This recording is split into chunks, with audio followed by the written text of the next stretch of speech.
They've won Tonys and Oscars and Emmys and Grammys. There's no red carpet because they're home in their jammies. From Melrose Place to Broadway to Janeway and her crew. Let Seth and James bring all the stars to you. Anywho, they're entertaining everyone, so who's gonna grouse? Just sit right back and you'll hear some tales on Stars in the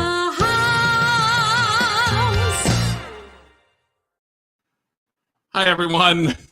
That was stressful. Here. Hi, it's Seth. It's just the Wi-Fi went out and the light went out and blah, blah, blah. But this is Stars in the House. And as you can tell, we are live. Yeah, we're live. And we're our own. That's what makes it fun. Does it? Well, we can't have the audience all under one roof, but we can be live. Though, during Dr. LaPook's section, we do want to talk about seeing Godspell last night.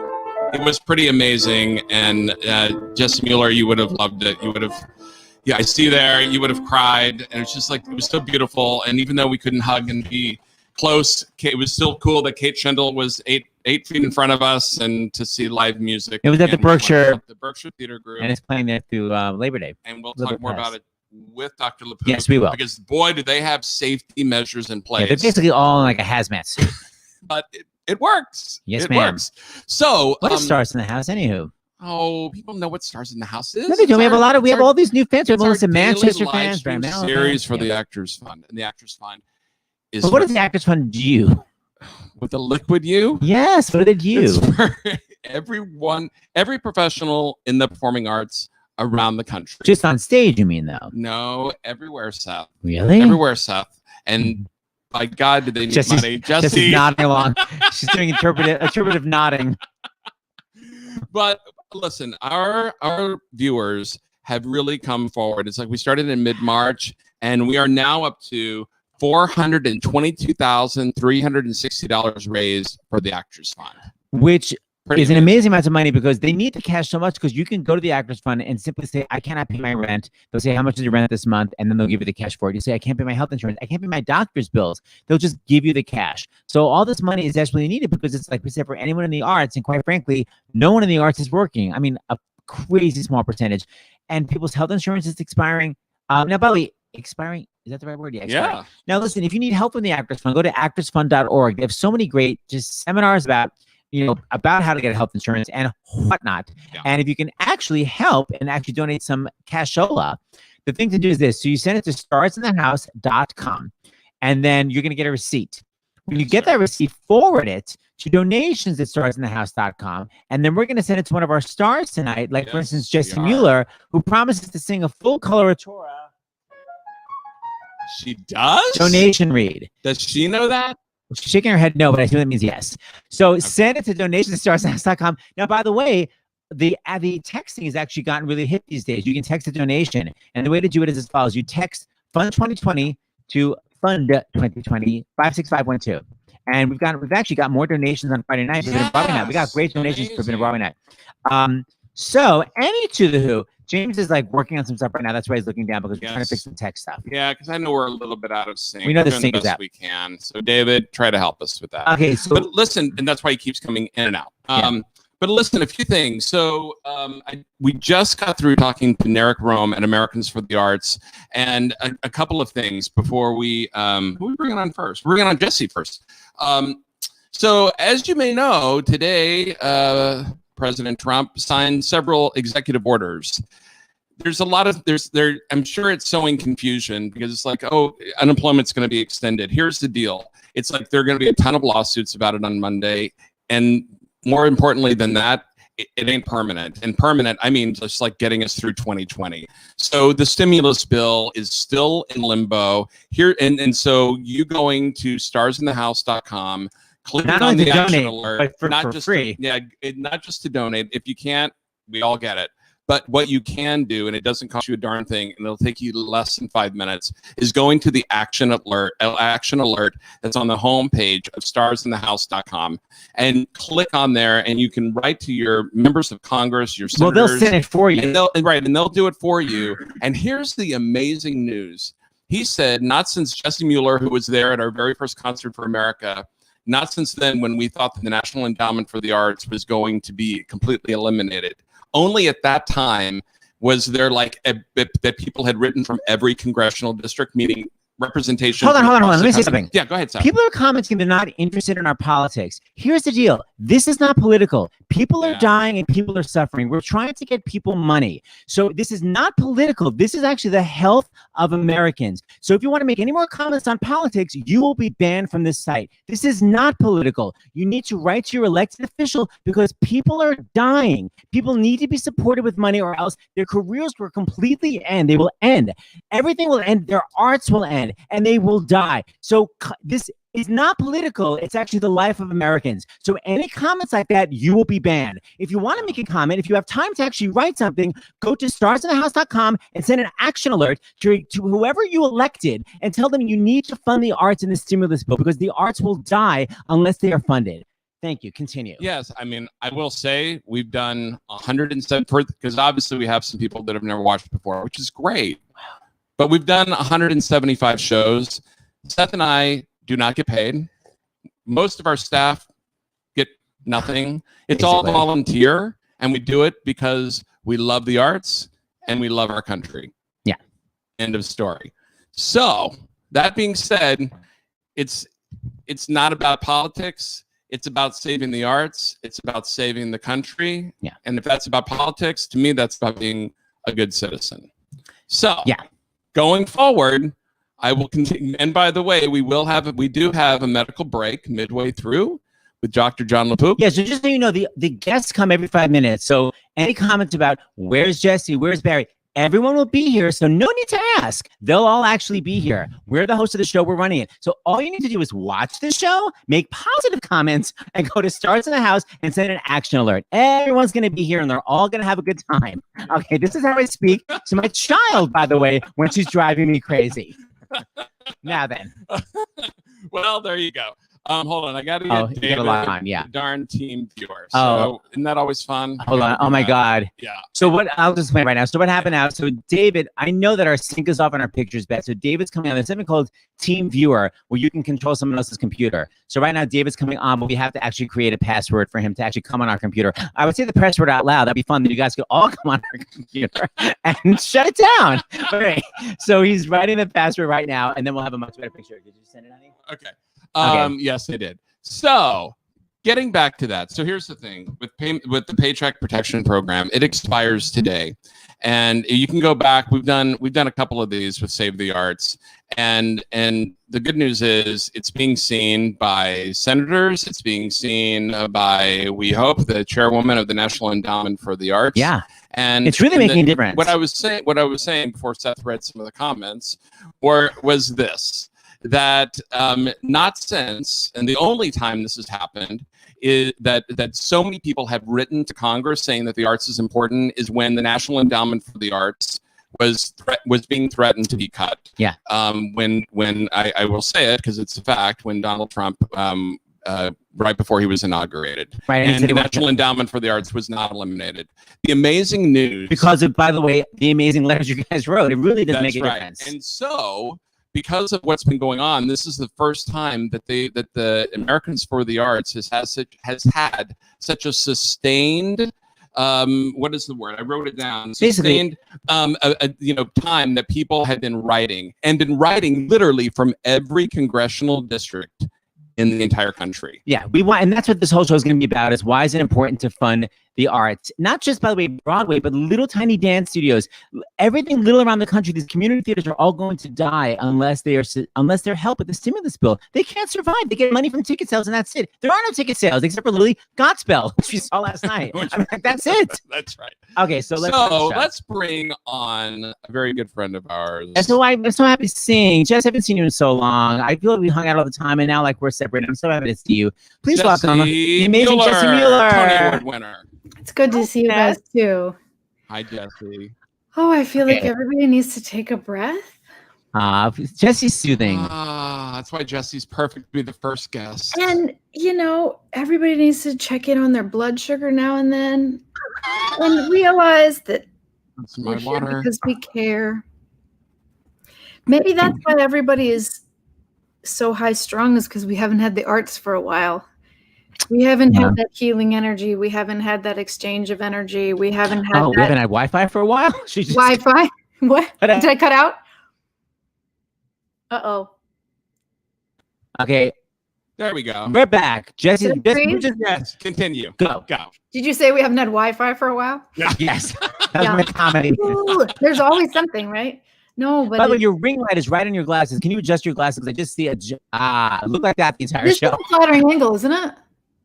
It could be that or this, which is just forehead. I could take. I like the peering though, and the peering. Well, see, what happened was character. You're happy that I have the ring light because it's so. In our apartment, we favor the mood lighting over the overhead lighting. So yeah. Also, how long have you color coded your bookshelves? That's right. We did not. We're not creative like that. Julie did that for us. Oh, Julie did it? Yeah. Yes. In like 10 minutes. I know. By the way, can't find a book, but it's beautiful to look at. Don't know where anything is anymore. I was going to say it's soothing. Yeah. See what the artistic eye can do. Yeah. That's why we need to fund the arts. I'm going to call right. David. You go talk David. You continue with Dear Jessie. So Jessie, our theme tonight is basically how, yes, you're a Broadway star, 20-award winner, but these small little artistic communities are what's completely being threatened right now because Broadway will come back. We know that. But these small theaters are not. So you were in Chicago. What sustained you when you were a kid? Did you ever do community theater? What was your regional theater? What did you do when you were a kid? When I was I started after college, but I did regional theater in Chicago for 5 or 6 years, and I would do as much as I could, and I would double up, and I'd do the kids show in the morning at a certain theater and do the night show, and started as a non-union member and worked my way up and sort of earned my points as we do to become a union member so that I could get my full rights and my full rights to my health insurance. I don't think a lot of people know that, especially as performers, our health insurance is reliant on either the number of weeks we work, if we're looking under Actors Equity, or if you're under a SAG-AFTRA contract, which is more television, film, voiceover radio. You're looking at, they determine your healthcare eligibility by your earnings.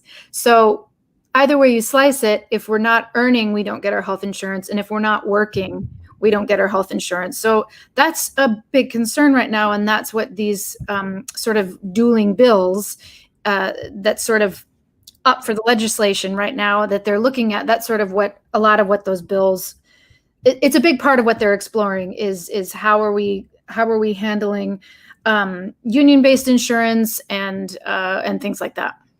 Right, because these small suddenly all works right up, and the way you're going to get your health insurance is by the week. And at some point, all actors are going to run out of health insurance. There's going to be a certain point where nobody has it anymore. And by the way, not just actors, musicians, Writers Guild people. Now, by the way, people don't know Jessie.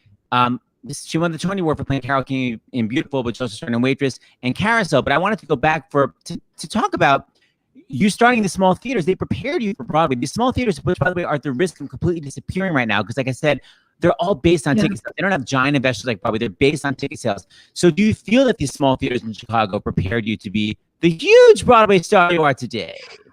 Well, I feel like that's where, I mean, I was blessed because I studied theater in school and college at Syracuse University, but I feel like I really learned what I had to learn once I got on the job in Chicago, once I was working in these regional theaters, once I was working with other professionals, watching other professionals.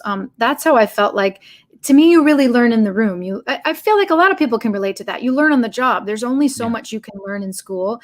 And so much of what we do as creative people, as performers, whether it's on the side of the stage where you're seen or the side of the stage where you're not seen, is relationship, is working with people. And you learn how to do that, and you learn how to conduct yourself in a working environment by being in a work environment. So those theaters are essential, and it's still some of the work the most proud of is the work I did in Chicago and the people I got to work with there. And you're right, those theaters are reliant on funding from individuals, not huge producers, and also on a subscription basis. A lot of the theaters in Chicago certainly are on a subscription basis. So that's, you're looking to draw in an audience, and a diverse audience, and an audience that you are creating content for, and that wants to see your content and wants to be engaged in your content and will keep coming back. So that's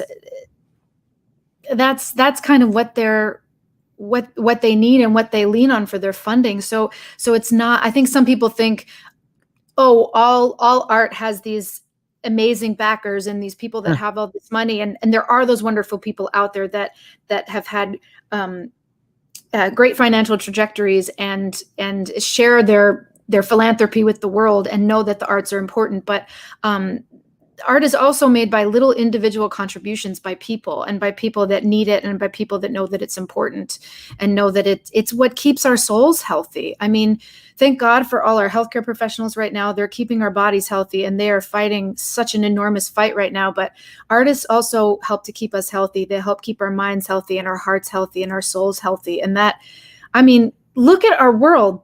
We're struggling with that right now. Look at what's been taken away from us, and look at where we're struggling. I think there's an absolute correlation. What are some of these small theaters that you think are at risk in Chicago that need this money from the stimulus? By the way, you go to starsinthehouse.com, fill out an action order. It takes 2 minutes. But what are some of these small theaters you think that would be at risk if they don't get money from the stimulus bill? I mean, honestly, I think even some of the bigger theaters, you have a lot of the storefront theaters and the non-equity theaters, but Steppenwolf needs funding. The Goodman needs funding. The Marriott needs funding. Drury Lane Oakbrook, Writers Theater.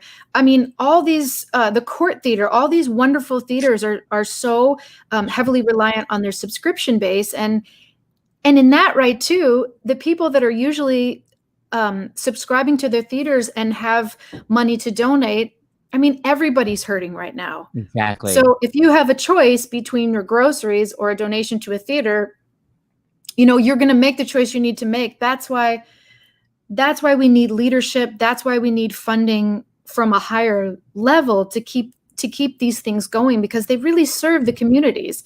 And I mean, look at somewhere like New York City or LA, like the amount of income that is generated also from the performing arts is huge for the economy. If you take that away, like if people don't get it on a cellular health soul level, like look at it from an economic perspective. Right. Look at what Britain's doing. You know what I mean? They're allotting funds aside to bring the theaters back. You know what I mean? That's why the National Endowment for the Arts is important. And it's not just in large cities. I mean, it's like we've had people from Wisconsin, yeah, we just had, from Houston is a big city. It's like all of the rest, we joke, but it's like not just the restaurants and the hotels, but also the parking garages, everything, that little ecosystem. Everybody's being effective. Yeah, my family, because of Andy, my partner, they're very involved with American Players Theater in Spring Green, Wisconsin, which is like one of the last ones who were on, Jessie. Oh yeah, we love them. The ones who were on. Oh, I didn't know that. You guys talked to American Players? I mean, it's a wonderful group, and they're one of the last like true rep companies in the country. And Andy's brother Marcus and his wife Tracy are part of the company, and you know what I mean? They have usually the blessing of like, I'm an actor and I sort of know what my year looks like. I know what my work looks like. And that kind of thing is going to change. And I think sometimes people look at performers and they see them through the lens of a screen or a stage and some great stage lighting, and like, we're just human, and we have families, and we have, lives to support, and we are all way more similar than we think.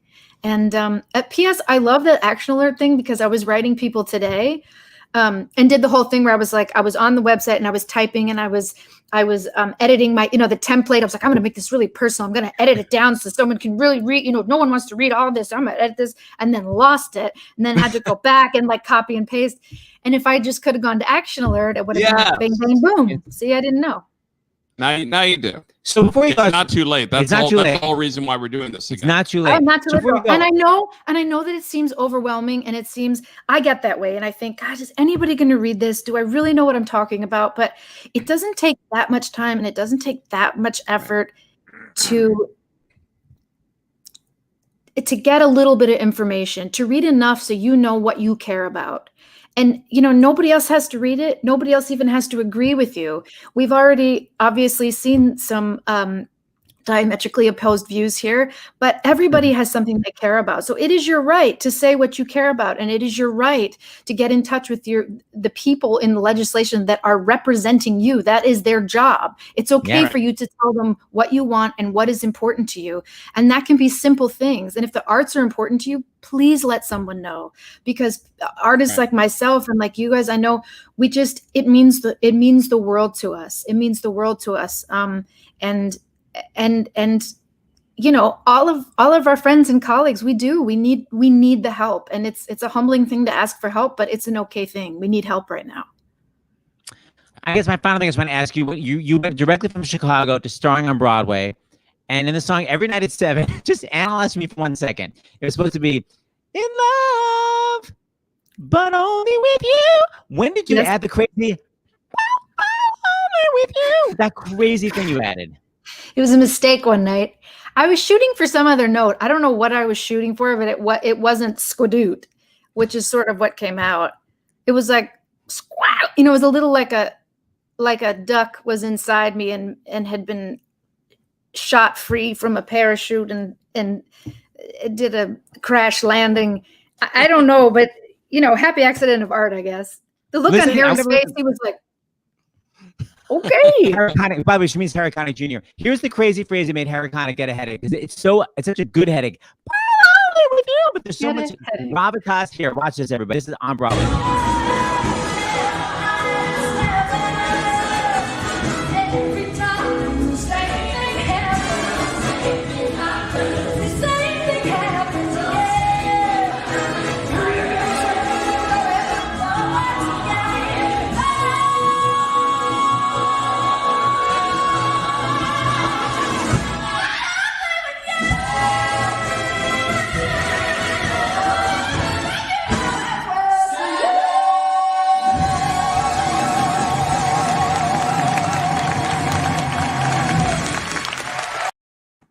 Tune it up at the end there, Mueller. That was like second show Wednesday. I don't know. That was amazing, Jessie. So great having you here. We will have you back in. Thank you. Very eloquent. Thank you for everything you do. Everyone, thanks for watching and supporting. We love you. We're thinking about you, hoping you're staying safe and sane. And thank you for supporting us. It means the world to us. Thanks, Jessie. Hi to Abby, Andy, and the family. Bye, hon. I will. Love you guys. Love you too. Okay, now bye, Jess. And now coming up, hi, not him. Sorry, Jeffrey, I went the wrong way. It's Sade Lithcott. Sade Lithcott. Who? Hi, oh. Hi. What is in back of you? Is that stained glass? It's tiling. I'm at a friend's house, and he's an incredible artist, and so this is just some of his tiling work. Beautiful. And is it pronounced Sade or Sade? Sade, like the singer. Sade. Thank you. Sade, are you the artistic director of the National Black Theater? No, Am I getting that right? I'm the CEO. I'm sorry it's so dark. I'm sorry it's so dark. This is literally like the most lit I could find. Welcome to our world. It's fine. It's always something. Full disclosure, I'm in the bathroom, so if there's an echo. That's great. If I You're hear not the first guest, by the way, who's been. Yeah, Kristen Chenoweth did 3 from the bathroom. Yeah, but it's all good. So basically, what's the name of your theater again? It's the National Black Theater. We're located in Harlem, in New York City, and we're the oldest Black theater in New York City. Yes. And what's going to happen if you don't get some money in this stimulus bill? How important is it for you to get some money in the stimulus bill? And how has it already helped you? The one that went through in the CARES Act. Yeah, I mean, I think the thing about the arts, which is incredible, is that, you know, what COVID has done is it's leveled the playing ground, and we're all in it together, right? We're all of a sudden overnight startups trying to figure it all out. So the PPP is incredibly important, not just to the National Black Theater. I co-lead a call called Culture at 3, which is a daily call of New York City cultural leaders that meet every day, and these are the kinds of things we talk about. The hit to theater in particular in New York City has been devastating. We still don't even have a reopening date. Phase 4 has come, and we keep getting pushed back. So the uncertainty is really, really scary for us. It's like a cliff that we're facing. And the most important thing around PPP is when the stimulus package first passed, you know, everyone thought that COVID would come and it would disappear like a wave. And Exactly. so this 8.5 weeks of support has really turned into an unlimited amount of time that we're out of our spaces that we don't even know when we'll be able to go to our spaces. So PPP is completely crucial. I know American for the Arts, they've done some incredible surveys. 62% of all theater workers are fully unemployed as of August 3rd. And so it's just, it's so crucial. I know one thing that, but it also feels like it's a huge mountain to climb. We're all in this together and it all seems so huge, but there are little things that we can do for each other. I feel like through COVID, what we've learned, and at Culture at 3, what we've learned is that we are our brother and our sister's keepers. And so one of the action steps that we really advocate for is to check out PPP Coalition. So you can go to pppcoalition.org, PPP Coalition on Instagram and Twitter. And they're great because what they're saying is, here's what we need to see in the next stimulus bill for theater, right? And here are templates to write your Congress people. Here are templates to really put the pressure on the federal government to make sure that PPP continues to flow for organizations like us. I mean, I know in the beginning of COVID, when we were addressing some of our elected officials, they just kept referring to us as super spreader events. And I'm like, excuse me, sir, I am more than a super spreading event. We are the heartbeat of our cities. We are the medicine of our communities. National Black Theater is 52 years old this year. And, you know, we are more than theater. We are our community's heartbeat. So Exactly, the community. Yeah. That's what's so important, that it does form communities. And by the way, it helps economically the community around. That's the thing. It's not just 10 people on stage having fun. It's an entire community, and then it informs the community around that. Absolutely. Yeah, I mean, American for the Arts has some amazing data around that too. 71%, which is almost 71% of the $10.2 billion of losses are in event-related expenses. So it's in addition to the 10.2 that we lost, the 62% of that amount are loss of restaurants and all of the things that culture and theater in communities, those are lost jobs and that's lost income. So when the government thinks about bailing out the airlines, what do you get on a plane to go see and do? You know, it's really theater. So we're not art for art's sake. We're actually medicine, and we know that culture and theater is the way that America comes back stronger than ever, more resilient than ever, and filled with hope. And we tell the stories that shape our future. We're change makers, and so we do need the support from a new stimulus bill to pass. Sade, Thank you. Thank you so much. Really well said. Really appreciate you coming on tonight. Thank you, Sade. Don't forget, starsnows.com for the well action said. alert. Peace out. And I love the stained glass. Okay, now we're going to try, because You think we should switch? well, we're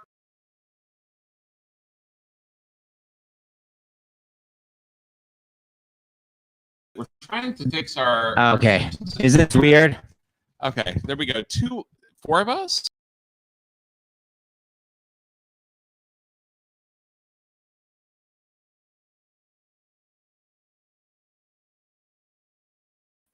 Okay. I think we're needed here. Okay, so we have to use this mic, right? How's this, guys? You can hear Melissa Manchester. Can you hear us? No. Okay, she can hear us. Okay. Okay. I don't know how much better it is for whatever reason. You know, after the tropical storm, a lot of people's Wi-Fi got really wonky. Yeah. So, hopefully we look better. Okay, we are bringing. Am I correct? We are bringing on a fellow New Yorker and a Grammy Award winner and just amazing humanitarian. Please welcome the amazing Melissa Manchester. Hello, dear ones. Hello, my sweethearts. Why do we keep coming up? I don't know. You know, there are 4 of you. I know. We're too many. I'm gonna click out. Let's get rid of one. I'm gonna get rid of this one. I think it's much better now. Okay, so there we go. So Melissa, you've been here. You've been listening. Like, what are your thoughts, your experience regarding the arts, and you growing up, and how did the arts help you? I grew up in Claudia and I, my sister, who sends her She's love. here, by the way. She literally says, "Hi, my sweets." We were blessed to be raised in an extremely artistic, cultured family. My mother, in the poverty of her childhood, found her way out through essentially living in a library and reading art books to give her a way to dream her way beyond her poverty. And growing up, my father was a bassoonist with the Metropolitan Opera. This is a picture of him at work when he was on stage for Rigoletto. This is he and his mentor, Hugo Berghauser. That's my dad, Wow. bassoon, in their costume for the stick. Can you see it? Yeah. Yes. So I grew up. Backstage at the Metropolitan Opera. I first went to the opera when I was about 5. I saw La Pericole with Patrice Mansell. And when my father needed a babysitter because everybody else was working, he would go to rehearsals, play in the pit, and stand me next to a carpenter in the wings and say, "Stay." And I saw beautiful taffeta gowns passing by me, and years later I realized it was Anna Maffo in Traviata. So that's how we grew up. And we grew up listening to great music. We grew up understanding that art was a part of every day. And being in New York City, there were just adventures that were sanctioned by the Parks Department. I did street theater when I was 15. It was a summer program. We went into the slums of New York City and engaged the block associations and brought the kids on to put them in costumes and give them food and let them be part of the performance. And so what has art given me? Well, it's spiritual nutrition, because and knowing full well, because I went to the High School of Performing Arts, the famous Fame School. Yeah. Yes. I know what is true, that not all kids learn the same way. And so arts gives children the opportunity to learn in different ways. The problem is that many people think that the arts is not serious business. Exactly. And it is terribly serious. It's a very unsafe, unsteady, unsecure walk, but it is something that you are called upon to do. And at long last, the thing about this pandemic, it's a catastrophe on so many levels, but the sort of unexpected blessing is that we are forced to be still and look at what is true, not what is an opinion, not what is a political game, but what is true, and not kick it down the road. Nobody else will take care of this in this moment because we have to look at it because there's no place to go. Even other countries don't want us. Right. So in this moment, for artists to and let me just finish by saying, having raised 2 kids, every September there would always be an article in a major newspaper saying how vitally important in terms of neuroscience it is to play Mozart. Mozart does something for the synapses of new brains. It encourages them, it fortifies them, it helps with critical thinking year after year after year. We don't want to be in a world without the arts. We simply do not. We do not want to be in a world without Mozart. We do not want, look at what Hamilton is doing for kids, that it is engaging them in their own American history. That's right, exactly. What art can do. That's what the art. But you keep mentioning Mozart. We want to be in a world without Melissa Manchester. It's like, that's the thing. It's like you've added so much. Your music is so soothing and so beautiful. And if you hadn't had that training when you were younger, I think about all these kids that are not getting private piano lessons, private singing lessons right now because their teachers can't teach, and they're going to go out of business if they don't get funded by the government. Right, because the folly is that it is not important to train kids to learn how to take tests. What is most important for the benefit of the health of this country is to teach kids how to think critically, to become those who can come up with ideas, who can become the future scientists and designers. Just because you study the arts as a kid doesn't necessarily mean you go into the arts. But if you are called to go into the arts, we need to be supported and welcomed by this society. We are not people to be dismissed. We are people with serious hearts and missions who bring spiritual good to people. The thing is that when people come to the theater, when people come to a concert, it's not that they are coming to learn something, but it is true that they are coming to be reminded of what they have forgotten. Right. That is often the case. I know that to be true because of the tears I see in audiences' eyes all the time when I go into the lobby and say hello to people. It is that they are, for those who are not artists, what we provide, the service we provide for people is we give them a voice. We give them a theater space, a presentation, a song, somebody that will touch their soul where they wake up and are given permission to remember who they truly are. Melissa, thank you for coming on today. You couldn't have said it better. Wow. My darling, thank you so much for what you do. You are true patriots. You are true American heroes to me. Aw, we love you. Thank you, Melissa Melissa. Manchester. So cool seeing her. My childhood, man. I feel like we're switching. I'm never going to try Julie's iPhone. We've never had this many problems. I actually feel like Dr. LaPook should come on. Yeah, Dr. LaPook, you come on solo. He come on solo. We're going to say hi, Dr. LaPook. Dr. LaPook. Hi, guys. You've never seen us more pixelated, have you? Okay, you guys are sort of blurry and pixelated. Yeah. I don't know what the hell is going on. So how about this?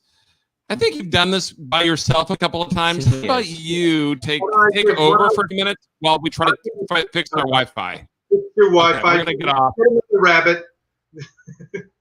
Hi, everybody. So first of all, Sade, I mean, you had me at Medicine for Our Community, which is certainly what the arts are. And Melissa Manchester, when she was really talking about mind-body, which is something I'm really interested in, which is why this is such an important project, Stars in the House, because at the same time as we're physically distanced, we have to be brought together emotionally. Jessie Mueller, we had an interaction several months ago when Jason Howland and her and 60 other people got together and did a video to You've Got a Friend to do something for us, to want to give back. And I remember Jason saying, we want to just give back, and understanding that these are tough times. We are fed up with this virus, but guess what? The virus is not fed up with us. I'll just give you some good news. Height of morning rush hour. Whoa, height of morning rush hour. I don't know why that's going on. Anyway, here's some good news. So Tony Fauci yesterday spoke with Ashish Jha, who's going to be the incoming dean of the School of Public Health at Brown. Both of them brilliant. And Tony was optimistic. You know, he said, look at where we are right now. We're in phase 3 for these vaccines. We're going to have a vaccine at the end of the year or at the beginning of the next year. And it looks like it's probably going to be somewhat effective. We're expecting it to be effective. We don't know, Tony said, whether it's going to be 50% effective or 60 or 70. He'd like to see 75% or more. But one of the things that he pointed out is it's not going to be probably like 97 or 98% effective like the measles vaccine. So therefore, even when we get the vaccine, we're going to still have to do everything else that we've been doing right now, which is the universal mask wearing, physical distancing. Outside is safer than inside, avoiding crowds, and making sure you do the hand washing. He was very optimistic that if you do all those things and you think about it, we could be able to go back to school in the fall in areas where, you know, you've seen there's red, yellow, and green. I won't go into how you get those categories, but in the areas that are green, where there's relatively few infections, you can cautiously go back. You do all these things. There are plans that are in place that the Harvard School of Public Health, T.H. Chan, has a beautiful plan to talk about how you could think about returning to school. And it involves real planning, maybe improving the ventilation inside, because we now think that we know that it's safer outside than inside. And one of the things that's now happening in the last week is there's some more evidence that these aerosols, which are the tiny little particles, there can be droplets in aerosols that can fall to the ground at 6 feet. That's where we get that as a social distancing level. But after the 6 feet, and possibly filling a room, are these tiny little droplets that could be 5 microns, or they could be a little bit more or a little bit less. But the point being that when you're indoors in a place like a school, if the ventilation isn't good, you really have to think about doing something as simple as cracking a window, opening a door, maybe getting filters, these HEPA filters or MERV filters that you've maybe read about, increasing the air exchange from the inside to the outside, maybe putting UV filters in the duct system. So there are things that we can do to make the school safer, and then we can have plans. We can say we're going to have physical distancing within the classrooms, and we're going to say maybe we're going to alternate. Oh, you look better.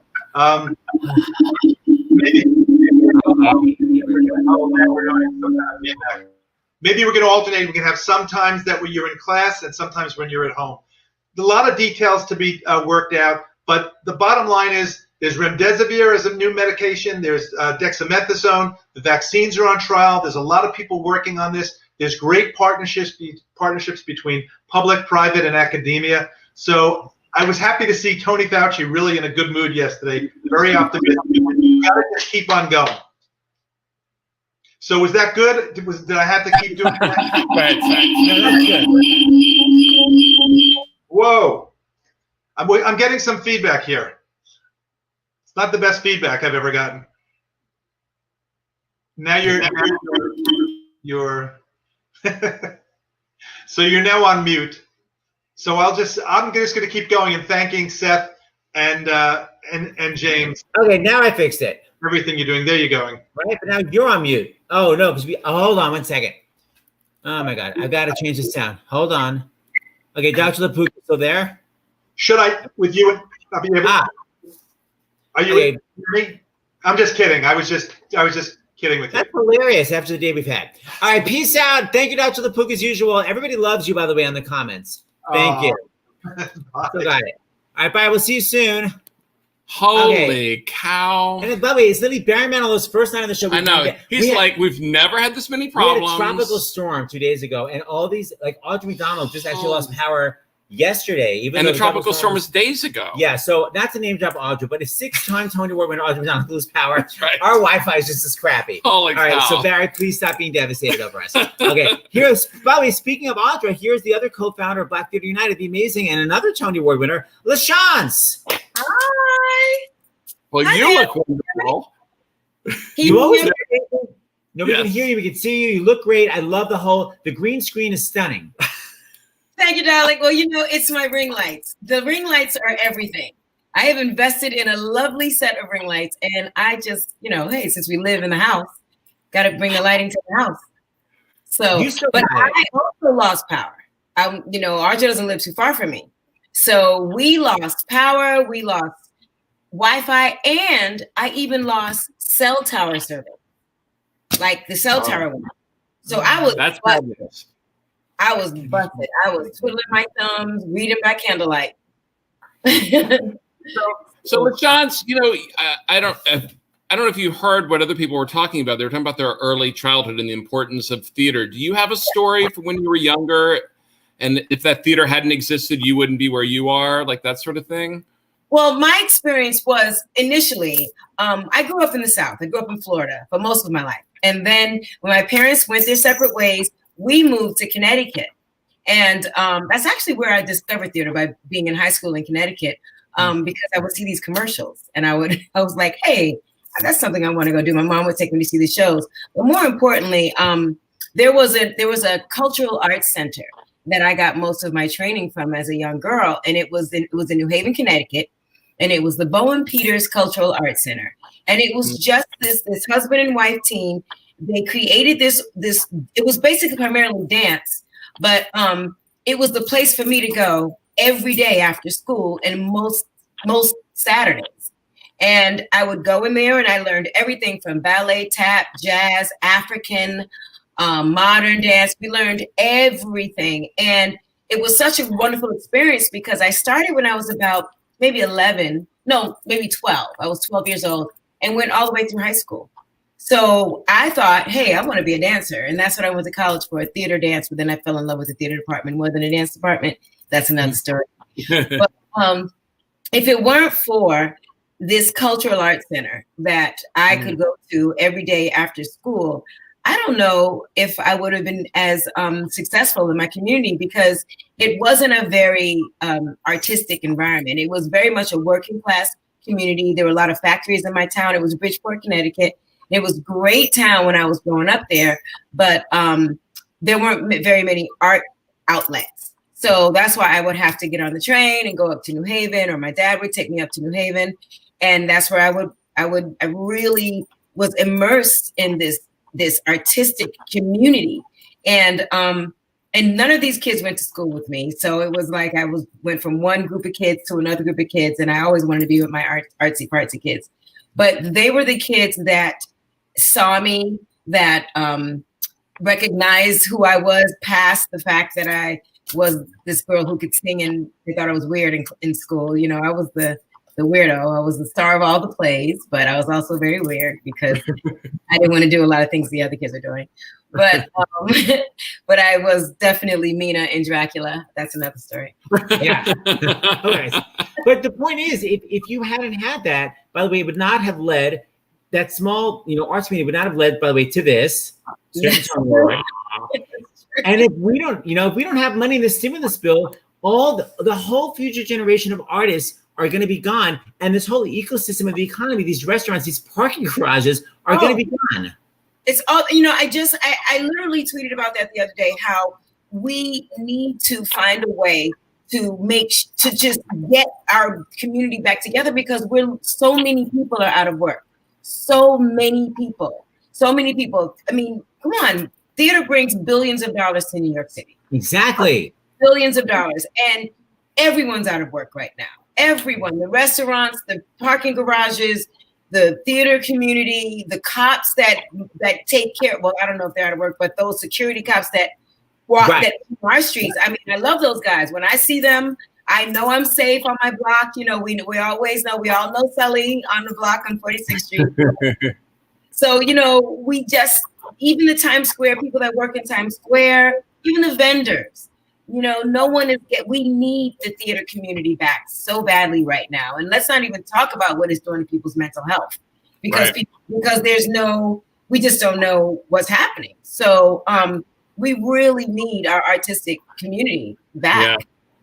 Yeah. It's right there. That's the action list. StarsInTheHouse.com. LaChanze, it's always amazing seeing you. I know you'll be back. Yes. All right. Thank you, dear. Thank you. Go polish that Tony Award. Peace out. So Jimmy, okay, I'm gonna hold on. You bring on Jeffrey. I'm gonna get it. No, because I have the microphone. So I'm gonna go ahead. That. I thought your thing doesn't have. We will. Great. Okay. So you bring on Jeffrey. Hi, Jeffrey. Harmon. Hi, Jeffrey. Hi. Hi. Greetings from Seattle. Okay. First of all, what's the name of your theater again? So Seattle Repertory Theater. Seattle Repertory Theater. And this is the question we keep asking: how did the last stimulus bill help you guys? Well, look, it was essential. I mean, when that stimulus bill came through and we got the PPP loan, it was a very scary time. We'd lost all of our ticket revenue. We didn't know how long this was going to happen. That stimulus bill shored up our cash flow at a terrifying time, allowed us to maintain our labor force and our staff, to keep our artisans and our administrators and our production staff working. Obviously, we couldn't welcome audiences into the theater, but we've been able to execute things online, classes, workshops. We're doing a blood drive right now. Our costume shop was making masks with one of the local hospitals. I mean, so it allowed us to keep serving our community at a time when we just couldn't welcome anybody into our building. It was essential. It was a lifeline for us. And if Seattle Rep shuts down, what is the ecosystem that your theater feeds? Like, who also makes money from your theater? Look, we employ 400 people a year. That includes artists, that's administrators, that's our technical crew, ushers, concessionaires. directors, designers. I mean, so there's a huge community of sort of theater workers on stage and off stage who we support year in and year out. There are the restaurants down the street, the supermarket across the street, the parking garages, the dry cleaners, the lumber yard. I mean, there's a spill-off effect that we have on numerous businesses across our community. And you think about the Rep not being able to perform. There are another 60 other arts organizations here in Seattle alone that are also not being able to perform. It's had a huge impact. I mean, the ripple effect is just enormous across sort of the entire community. And this way people have to go to starsinthehouse.com for the action alert. By the way, I just changed microphones. Do I sound any better or the same? You sound great. You sound great. Still got it. Okay, so Seattle Rep, we support you. Jeffrey, thank you for being here. You guys, it takes 2 minutes and you can help save an amazing theater like Seattle Rep, which is truly classy. Thank you, Jeffrey. Thank you for supporting us. Thank you, Jeffrey. Everybody, Thank you so much. Starsinthehouse.com for an action alert. Okay, I think by the time we get to our final guest, we hope that our sound is better and our visuals are Wi-Fi is better. Because we are on the brink of divorce over this. No joke. All right, so it's all live. It's all good. Oh my gosh. All right, so please welcome, one of my idols. It's just amazing. The music makers we've had here tonight is just incredible. And as long as his Wi-Fi was great, so knock on wood, as long as he's good, that's all that matters. And by the way, another humanitarian like Melissa Manchester, he did our Contra for America, a wonderful guy, so talented, the lovely Mr. Barry Manilow. I always come with a fanfare. Hi guys. God, you're doing such great work. It's just so moving to listen to all these people tell you what's going on out there. Congratulations, really. Keep going. Thank you, Barry. We love you. And by the way, Barry is hilarious and he is a superstar. And I remember doing a show with him. He was so funny. And my point is, he is a superstar. But you began like everybody. You began like a Brooklyn boy that loves music. What kind of small little training helped you get to your stunningness today? The accordion. No. Yeah, I did. I started, really. Well, every Jewish or Italian kid in Brooklyn had to play the accordion. It was the law. They wouldn't let you over the Brooklyn Bridge if you didn't play Lady of Spain. And I was good at it. And then I switched to piano. But, I always knew I would wind up in music somehow. My family knew I was musical. There just was no money. They had no idea what to do with me. And so the best they could do was to stick an accordion in my hands. But I always knew, even in school, I was the guy that played piano. And then I got a job delivering mail at CBS. But at CBS, they had rehearsal halls. And that's where I discovered my first grand piano in a rehearsal hall. So I would deliver my mail and then run to a rehearsal hall and play on that Yamaha piano. And I knew that it was going to be music for me. Barry, did you ever get caught, like get in trouble that you had snuck into a rehearsal hall? I could have, but they liked it. they liked it. I was known as the piano playing mail boy at CBS. Yeah. Let me ask you though, were you all self-taught then? Did you not take lessons? No. I had a lot of lessons, and I went to Juilliard for just a couple of semesters, and then I decided I would just go out and do it. I wanted to be an arranger, Seth. I wanted to be Nelson Riddle. This singing thing was just a big surprise. It was a wonderful surprise, but I had never thought about singing or performing ever. But you did it all. You sang, you arranged, and you composed. I mean, it's not like you gave anything up. You just kept adding things. Yeah, I mean, but the performing and singing was the big surprise. What I did for Bet, that's what I was going to do for everybody. I was going to, arrange songs and conduct and, the stuff that you do so well too. But then I got this, incredible offer to make an album. And, when I told Bet I had an offer to make an album, that I got a record deal, she said, doing what? I said, singing. She said, well, you don't sing. And that's where it was back then. Had she never heard you sing, Barry? Well, no, not at that point. No. I was her MD. I was her piano player. I was her arranger. Has she heard you sing? For me too. I was just making my demos, and it was the years of the singer-songwriter, the James Taylors and Carole Kings, and Bell Records was looking for their singer-songwriter, and they heard my demos, and they offered me a record contract. But go back for a second, because people are listening to this, and you say I was an arranger, but I don't know if anyone really knows necessarily what that means. Can you you have the piano there? Can you show what something is, how you would arrange it, what the difference is? Okay, so Beth did this song. Do you want to dance in my hand?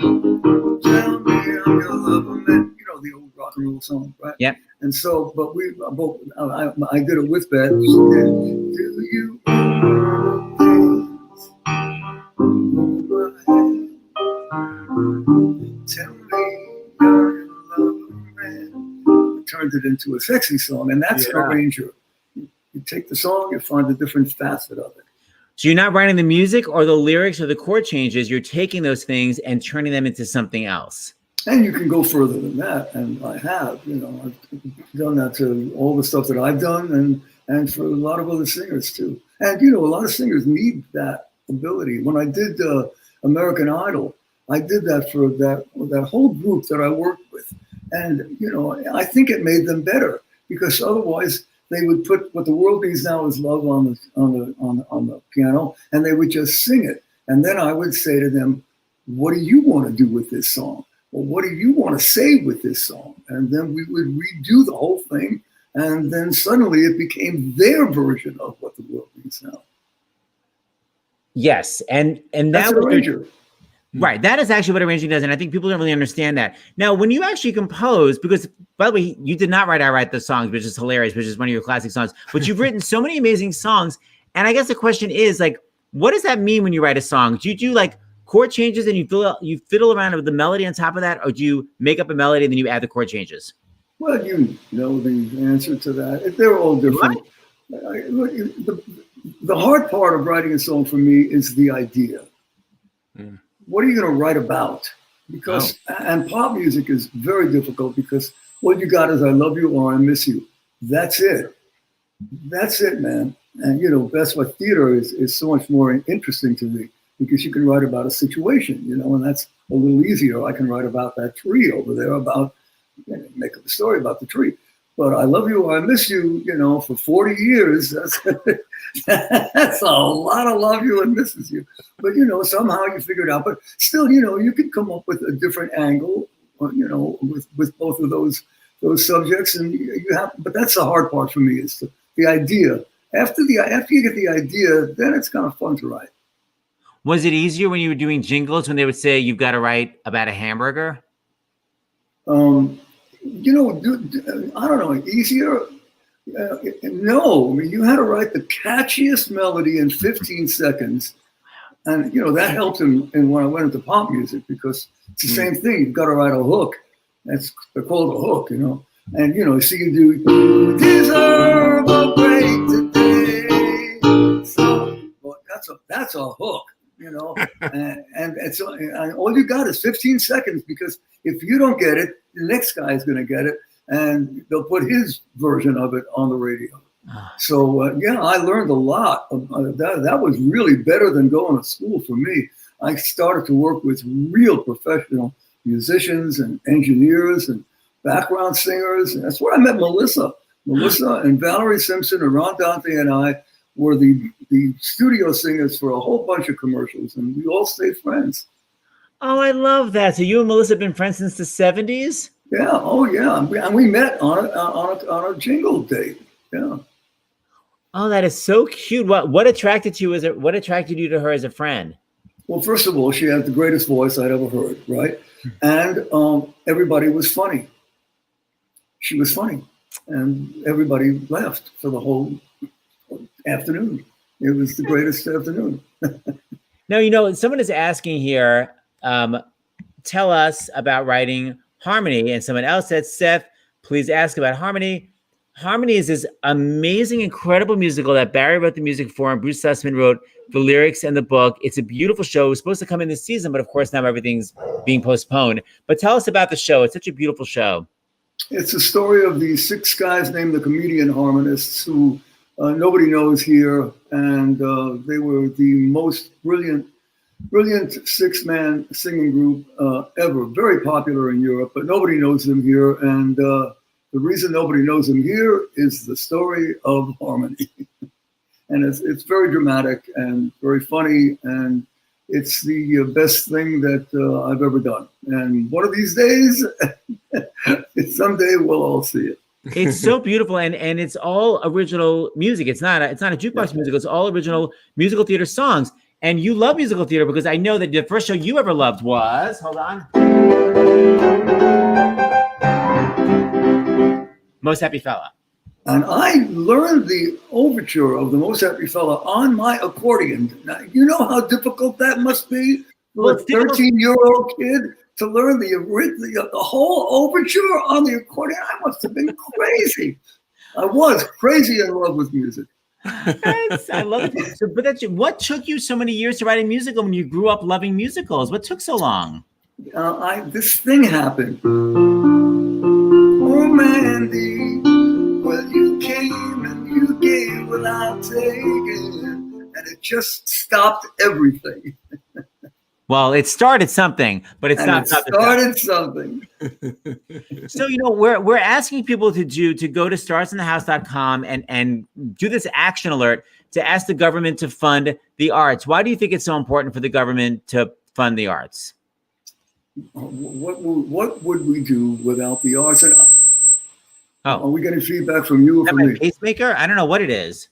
Huh. The arts represent who we are.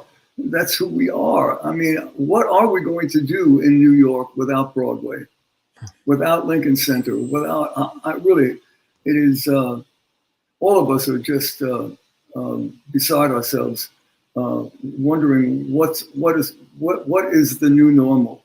I have this funny little Vegas gig that we have. And I just don't know when we'll all be back together again. Do you? Do you have a sense of it? Dr. John LaPook, I could ask him for a second. Dr. John LaPook. Wait, where is he? At the stream. I do have a sense. Hi. Hi, John. Very nice to meet you. John, do you have a sense of when? I do, and it actually has to do with a correction I want, or an addition. I have three sisters, Judy, Nancy, and Corinne. They keep me honest. And Corinne texted me after I talked about the vaccine. Once the vaccine comes along, the end of December, January, then I said, well, we'll still have to, we don't know how effective it is, so we'll still have to be wearing masks and washing hands and distancing for a while, not forever. It's just until we see how effective the vaccine is. But I actually am very hopeful but I think realistically, by the time the vaccine rolls out, if it's going to be here in January, say, it's going to take months for everybody to get it. And then we're going to have to see how effective it is. And do they need booster shots? But in terms of long term, like somebody asked me, my wife's the board chair of Ballet Hispanico, and somebody there said, when should we think about having a gala in person or having classes in person? I think a year from this fall. I think a year, realistically. It may be early. It really may be earlier, but I would be surprised if by a year from this fall, it's not very much closer to normal. I think people by then, hopefully, will have bought into all the steps you need to do. We could be going back to school pretty safely in 6 weeks if everybody just did what they were supposed to do tomorrow. So I think we have this American exceptionalism. It was great when we were coming from another country, and the people who would come here would be daring and individualistic, and they're not going to listen to what other people said. That was good for coming to America, great for capitalism, great for the American great for the Industrial Revolution, not so great for a pandemic. So I think once we all get our ducks in order and we're rowing in the same direction, I think that we actually will start to get this under control, like other countries have throughout the world. And then I think you're going to see Broadway come back. I think you're going to see Lincoln Center come back. I think the vaccine will have kicked in. But I think there still will be cases of coronavirus even a year from now. I think it's unlikely that it'll totally go away. But hopefully by then, as a society, we'll realize we're all in it together. We're going to be doing the right thing. And the vaccine will work. The therapeutics will work. The new medicines will work. And we'll get our arms around it. So be hopeful. I'm really hopeful about it. But we got some work to do. That sure sounds good to me, man. And I'll see you then when the good times come again. When you and I have made it back from the people and the places we have been. Right? Still got it. Yay. Well, and can I now say that I opened for Barry Manilow? And you're also closing. Goodbye, Dr. John LaPook. Hey, Barry, for funsies, can I bring on Melissa and you guys can talk about the 70s for a minute? What was it like back then? Give us some fun stories. Hi, sweetie. What was the 70s like? Yeah, what were you guys doing back then? Hi, sweetheart. Well, you were making records. You were making records, Melissa. I was making records. You were making records, and we were singing jingles. Yeah. And you remember that first jingle session with Valerie Simpson and Ronnie. And oh my God, right? Of course. Yeah. And then you said, "Would you be interested in singing this song of mine?" And I said, "Well, what is it?" And you started to sing, "Hey baby." Oh yeah.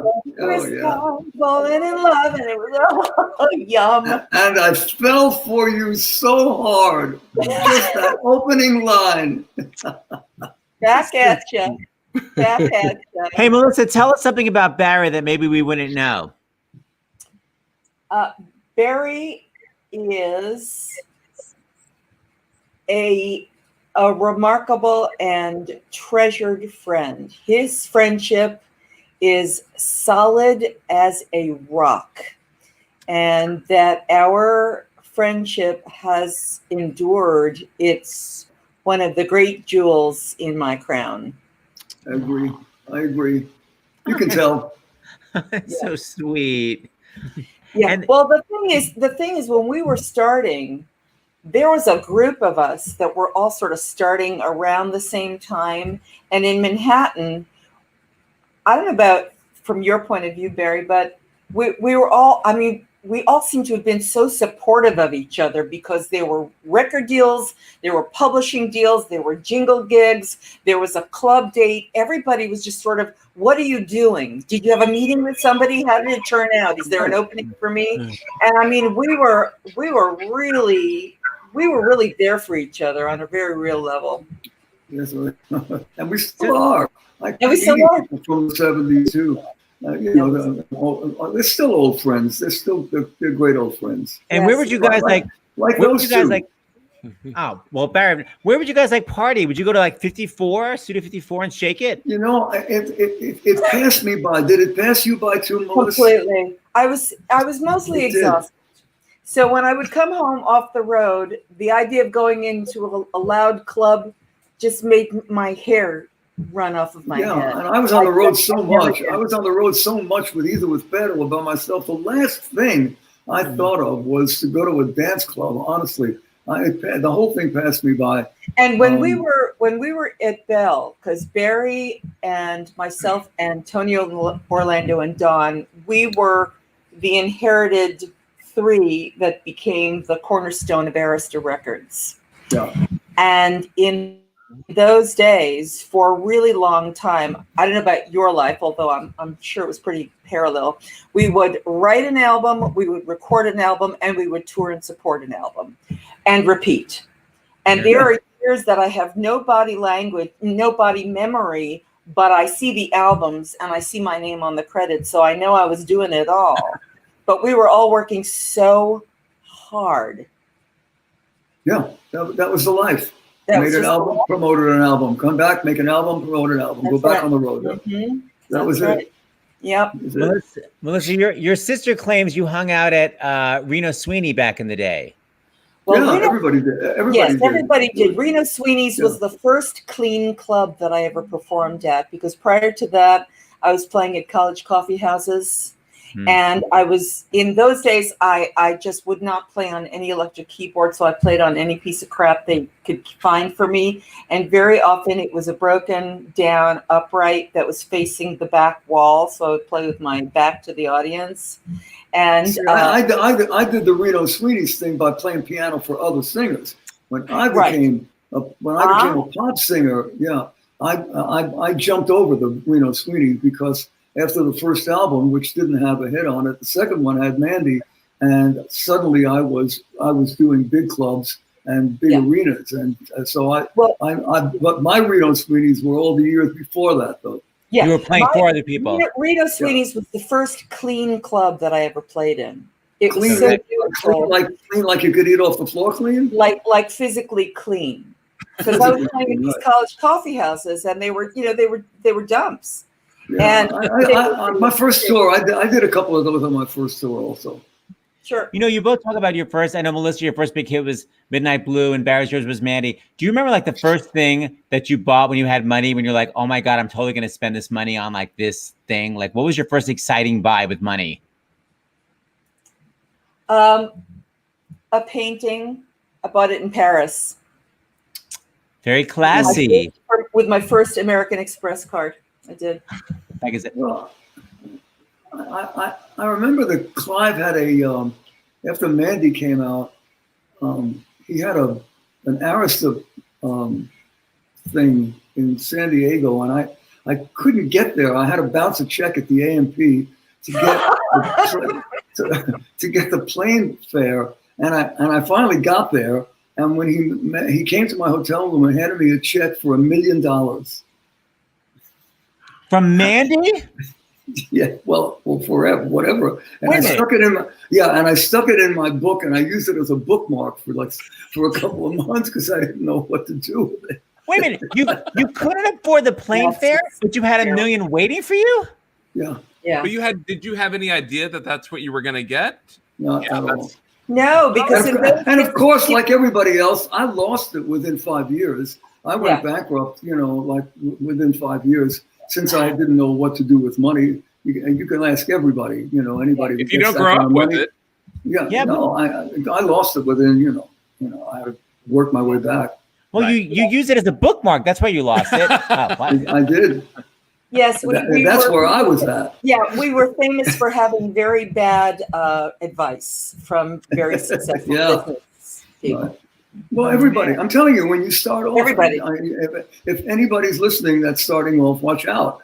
It's going to happen if you don't get a great manager and a great accountant, because it happens so fast. Right. It happens so fast and so big.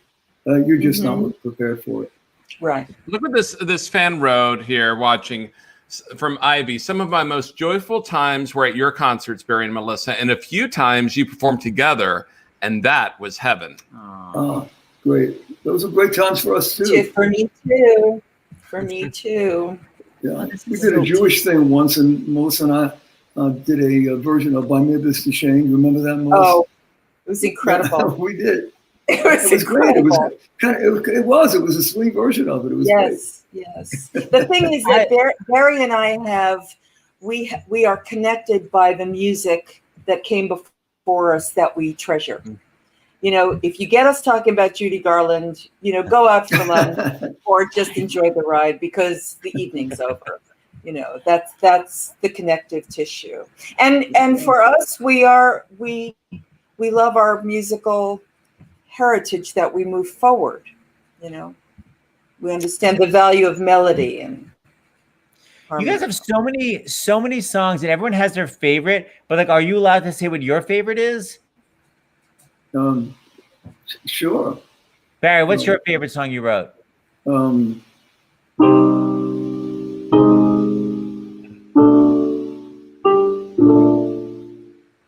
one.